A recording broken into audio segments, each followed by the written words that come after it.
Employers, too, working with workers, have to achieve success together. The unions have got good relations with employers in the unionized companies. I think you've got very good relations with SNEF, the Employers' Federation. But with the non-unionized employers, I think there are many, they are diverse, some are big, some are small. There's a lot more work which needs to be done. Employers have to make the effort, have to be partners with the workers, and treat the workers as partners in growing their businesses.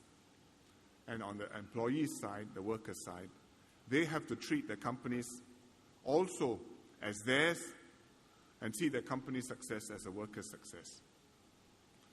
So whether it's government and unions, whether it's unions and employers, or between the government and employers where we have to be on the same sheet of music, I think we must make sure that three sides of our triangle are strong, and therefore we have a strong basis for Singapore.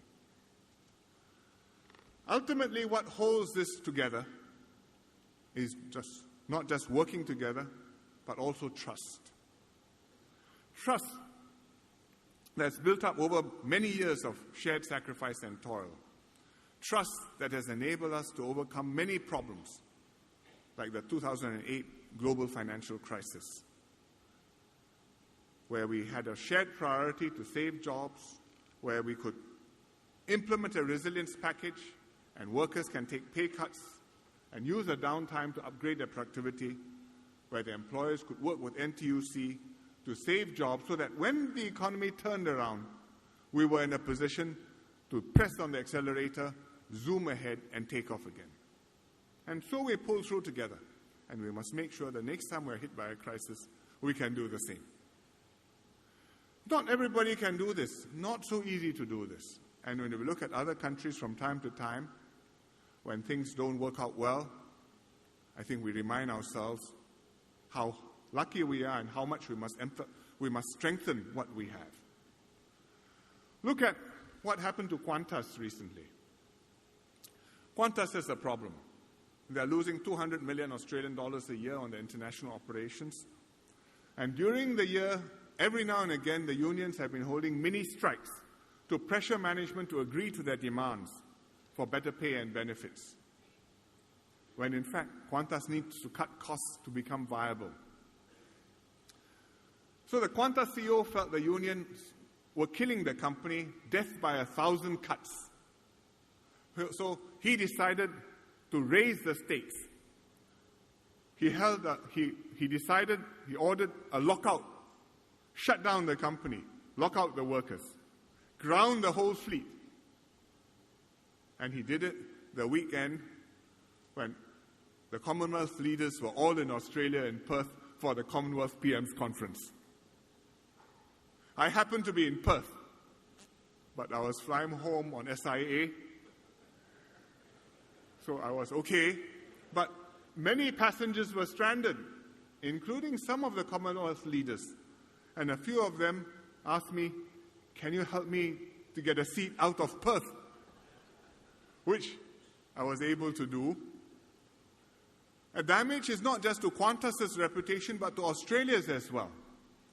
And we understand their problems, and I think we have to remind ourselves that we must not let that ever happen to Singapore. Otherwise, if the Singapore PM must ask somebody for a seat on an aeroplane, we are in big trouble. Looking ahead, Singapore will face very difficult decisions which will impact all our people, whether it's economic decisions, whether it's social decisions, whether it's the way the world is changing and affecting us in Southeast Asia. The best way to deal with this is to be honest with one another, to understand one another's concerns, and to have trust and confidence in each other. So we have to preserve this ability, this trust, at all costs. It's an intangible national treasure. We've built it up through our young history. It's one of the most valuable things we can pass on to our future generations. Not just a competitive advantage, but really a core value that holds us together. And once it's broken, it's like a Ming vase. It's smashed, you can't put it together again. And all Singaporeans and our children will suffer for it.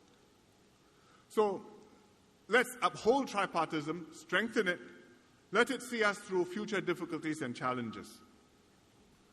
We can see the challenges ahead, but we also see our strengths, we also see reasons for optimism.